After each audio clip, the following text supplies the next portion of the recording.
Hello আসসালামু আলাইকুম everyone. আজকে রান্না করছি আমার মেয়ের পছন্দের রামেন। ঝটপট 5 মিনিটে রেডি করব। ফার্স্টে আমি 2টা ডিম সিদ্ধ করে নিয়েছি রামেনের জন্য। সিদ্ধ করে উঠিয়ে রেখেছি ডিম 2টা। দেন দিয়ে দিচ্ছি, আজকে আমি এই রামেনটা রান্না করব। গরম পানির ভিতরে রামেনগুলা দিয়ে দিচ্ছি সিদ্ধ হওয়ার জন্য।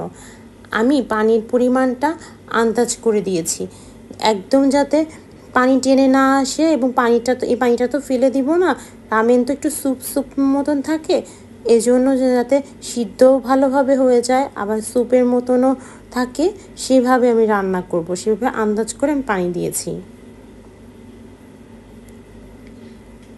একটু নাড়িয়ে নিচ্ছি।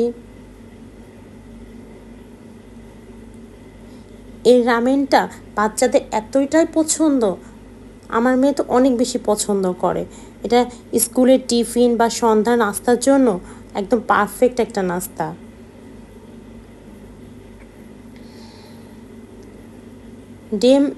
দেন আমি ডিমগুলো ছিলে নিচ্ছি।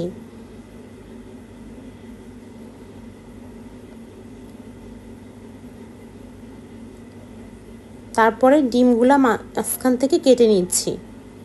আপনারা যে যার ডিজাইন মতন পছন্দ মতন ডিমগুলা কেটে নিতে পারেন। রামেনের আমি এভাবে আর কি স্যুপের মতন করে রেখেছি, বেশি আর কি টানায়ও নি, আবার বেশিও রাখিনি ঝোল। দেন আমি যে মিক্সড হার্বগুলো আছে সেগুলো দিয়ে দিচ্ছি, ভেজিটেবল মিক্সডগুলো আর কি ভালোভাবে মিশিয়ে দিচ্ছি।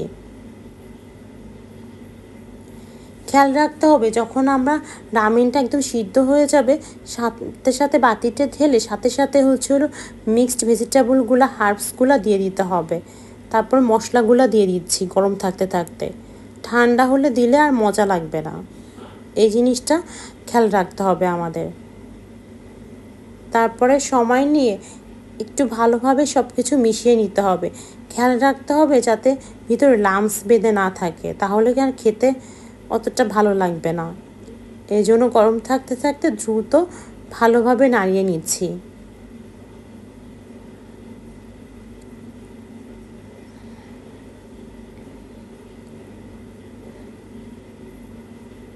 তারপরে সিদ্ধ করা ডিমগুলো আমি দিয়ে দিচ্ছি। ডিমের উপরে এই মশলাগুলো আমি একটু ছিটিয়ে দিয়েছি যাতে দেখতে ভালো দেখা যায়, আপনারা চাইলেও দিতে পারেন। এই তো হয়ে গেল ঝটপট 5 মিনিটের রামেন রেডি।